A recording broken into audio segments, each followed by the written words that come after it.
Hello students, welcome to Victor education. আমি তোমাদের Somnath sir. West Bengal যারা গভর্নমেন্টের জন্য প্রিপারেশন নিচ্ছ তাদের একটা কথা এবং কয়েকটা কথা বলবো। বিশেষ করে যখনই কোনো অফিসিয়াল নোটিফিকেশন আসে সেগুলো আমি তোমাদের কাছে ক্লিয়ারলি খুব সুন্দরভাবে বলার চেষ্টা করি। তার কারণটা হচ্ছে কিন্তু এখানে মনে রাখতে হবে সঠিকভাবে যে তথ্যগুলো, সেই তথ্যগুলো কিন্তু তোমরা ভিক্টর এডুকেশনে পাবে, প্লাস ক্লাস তো পাচ্ছই। দেখো, আজকে একটা 100 যে ভ্যাকেন্সি রোস্টার প্ল্যান কিন্তু বা রোস্টার যে সেটা কিন্তু আজকে গ্যাজেট পাবলিশ হয়েছে, গতকাল পাবলিশ হয়েছে অ্যাকচুয়ালি। সেটা হচ্ছে রিজার্ভেশনটা কেমন হবে, অর্থাৎ ধরো 100টা ভ্যাকেন্সি বেরোলো, তো 100টা ভ্যাকেন্সির মধ্যে কে কোন ভ্যাকেন্সিটা পাবে। SC, ST, OBC, EWS, UR category অর্থাৎ আনরিজার্ভ ক্যাটাগরি, তারপরে ইসি মানে এক্সামটেড ক্যাটাগরি, তারপর মনে করো এক্স সার্ভিসম্যান, তারপরে মনে করো যে আমাদের পার্সোনাল ডিসেবিলিটি যারা রয়েছে, কে কোন ভ্যাকেন্সিটা পাবে সেইটা নিয়ে একটা চূড়ান্ত যে গ্যাজেট সেটা পাবলিশ হয়েছে। আমি তোমাদের একটুখানি বলতে চাইবো বিষয়টা। দেখো, এই হচ্ছে একটা গ্যাজেট, এই যে গ্যাজেটটা পাবলিশ হয়েছে সেখানে কিন্তু প্রথমেই লেখা রয়েছে, ধরো মনে করো একটাই ভ্যাকেন্সি রয়েছে, সেই একটা ভ্যাকেন্সি কে পাবে, একটা ভ্যাকেন্সি এসসি পাবে। দ্বিতীয় নম্বর ভ্যাকেন্সিটা পাচ্ছে আনরিজার্ভ, তৃতীয় নম্বর পাচ্ছে ইডব্লিউএস ইসি অর্থাৎ এক্সামটেড ক্যাটাগরি পাচ্ছে, মানে শুধু ইডব্লিউএস নয়। এবার মনে করে এক্সামটেড ক্যাটাগরির যে লোকটা, সেই লোকটা নেই, তাহলে সেই ভ্যাকেন্সিটা কে পাবে, তাহলে সেটা কিন্তু শুধু ইডব্লিউএস পাবে। এবার শুধু ইডব্লিউএস এরও যদি কোনো ক্যান্ডিডেট না থাকে তাহলে ওই ভ্যাকেন্সিটা ইউআরএ চলে যাবে। কি বললাম বোঝা গেছে? আবার বলছি, প্রথম ভ্যাকেন্সিটা পাচ্ছে শিডিউল কাস্ট, তারপরেরটা পাচ্ছে আনরিজার্ভ অর্থাৎ ইউআর ক্যাটাগরি, থার্ডটা পাচ্ছে ইডব্লিউএস, ফোর্থটা পাচ্ছে শিডিউল ট্রাইব অর্থাৎ এসটি, ফিফথ ভ্যাকেন্সিটা পাচ্ছে আনরিজার্ভ। কিন্তু এই আনরিজার্ভটা কিন্তু কে পাচ্ছে, অ্যাকচুয়ালি এটা reserve, but unreserved ex serviceman পাচ্ছে। যদি এক্স সার্ভিসম্যান অ্যাভেলেবল না থাকে তাহলে এটা নর্মাল যারা আনরিজার্ভ অ্যাসপিরেন্ট তাদের কাছে এই পোস্টটা পৌঁছে যাবে। 6 নম্বরটা অ্যাকচুয়াল আনরিজার্ভ, মানে যারা নর্মাল, যাদের কোনো কাস্ট নেই এবং তারা নর্মাল অ্যাসপিরেন্ট, তাদের কাছে 6 নম্বর ভ্যাকেন্সিটা যাচ্ছে। 7 নম্বরটা আবার যাচ্ছে শিডিউল কাস্ট ইসি মানে এক্সামটেড ক্যাটাগরি। এক্সামটেড মনে করো কেউ হয়তো পার্টিকুলার কোনো একটা সরকারকে কিছু একটা জমি টমি দিয়েছিল কোনোটা জায়গায়, তারা একটা এক্সামটেড সার্টিফিকেট পেয়েছে, বা অনেক রকম হয় এক্সামটেড কারণ, তো সেগুলো আলাদা বিষয়। তো তাদের কাছে যদি সার্টিফিকেট থাকে তো সেটা সেই exempted category with scheduled caste. যদি সেই এক্সামটেড ক্যাটাগরি কোনো প্রার্থী না থাকে তাহলে সেখানে কিন্তু শুধু যে শিডিউল কাস্টে রয়েছে সেখানেই ভ্যাকেন্সিটা গিয়ে অ্যাড হয়ে যাবে। ওকে, 8 নম্বর ভ্যাকেন্সিটা থাকবে আবার আনরিজার্ভ, 9 নম্বর ভ্যাকেন্সি ওবিসি, 10 নম্বর ভ্যাকেন্সি কিন্তু আনরিজার্ভ ইসি। ওকে, তো এইভাবে কিন্তু ভ্যাকেন্সিগুলো আমাদের সাজানো হয়েছে বা ভ্যাকেন্সিগুলো কিন্তু রয়েছে। তো এইভাবে পরপর পরপর কিন্তু ভ্যাকেন্সিসগুলো রয়েছে। তাহলে পরিবর্তনটা স্যার কি?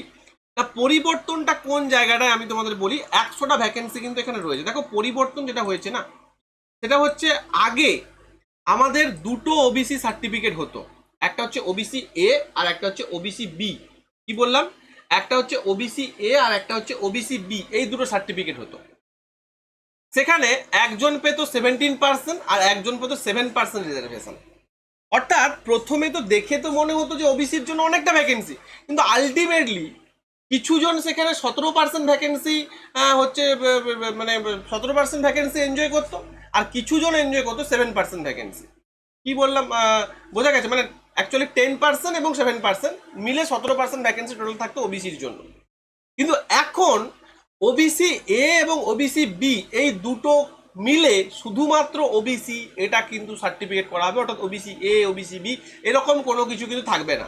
এবং সেখানে ভ্যাকেন্সিটাতে মানে সেখানে ওবিসির জন্য যে ভ্যাকেন্সি সেটা কিন্তু 7% করা রয়েছে। আমি আবারও বলছি, ওবিসির জন্য ভ্যাকেন্সি 17% থেকে কমিয়ে 7% করা রয়েছে।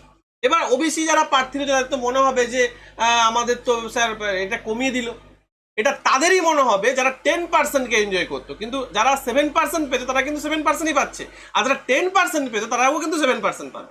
এবার এখানে সার্টিফিকেট অনেকের বাতিল হয়ে যাবে, অনেকের কারণ কি অনেক অনেক জাতিকে ওবিসি সার্টিফিকেট দিয়ে দেওয়া হয়েছিল, যেগুলো বাতিল হলে আলটিমেট যারা রিয়েল ওবিসি তাদের কিন্তু উপকারই হবে। 7% থাকলেও উপকার হবে, এটা মাথায় রাখবে, কেউ এটা ভুল ভাববে না। তাহলে এসসিদের জন্য 22%, আগেও 22% ছিল, পার্থক্যটা কোথায় সেটা আমি ভালো করে বুঝিয়ে দিচ্ছি। এসসিদের জন্য 22%, আগেও এটা 22% ছিল। তাহলে 100টি পদের মধ্যে যদি 100টা ভ্যাকেন্সি থাকে তাহলে মানে 22টা এসসি পাবে। ওকে, তফসিলি উপজাতি অর্থাৎ এসটি হচ্ছে 6%, মানে 100টা পদের মধ্যে 6টা হচ্ছে এসটি পাবে। ওবিসি হচ্ছে 7টা পাবে, 7%, মানে 7টা পদ পাবে 100টার মধ্যে। ইডব্লিউএস ক্যাটাগরি 10%, মানে 100টার মধ্যে 10টা পাবে। আর আনরিজার্ভ পাবে 55%, অর্থাৎ 100টার মধ্যে 55টা পাবে। তোমার মনে হবে স্যার যে এই যে ওবিসিতে যে 17% থেকে কমিয়ে 7% এলো, তাহলে ওই 10% কোথায় গেল? ওই 10% অ্যাড হয়ে গেছে আনরিজার্ভ ক্যাটাগরিতে বা জেনারেল ক্যাটাগরিতে। অর্থাৎ জেনারেল ক্যাটাগরিতে এবার থেকে কিন্তু 55% ভ্যাকেন্সি আসবে, যেটা আগে কত আসতো? 45% আসতো।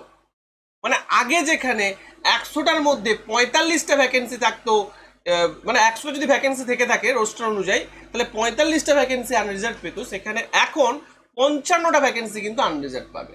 ওকে, তাহলে কোথায় কম বেশি হলো, কোথায় বাড়লো, বুঝতে পেরেছো? তাহলে আলটিমেট কিন্তু সবার পক্ষে ভালো হবে। দেখো, একটা কথা আমি তোমাদের মাথায় ঢুকিয়ে দেওয়ার চেষ্টা করি, যে জনজাতিদের যতই যারা কাস্টে রয়েছে, তারা হয়তো ভাবছো ওবিসি কাস্টে যে আমাদের রিজার্ভেশন কমিয়ে দেওয়া হয়েছে। অ্যাকচুয়ালি তোমাদের রিজার্ভেশন থেকে অনেক ভুয়ো ক্যান্ডিডেট রিমুভ হয়ে যাবে।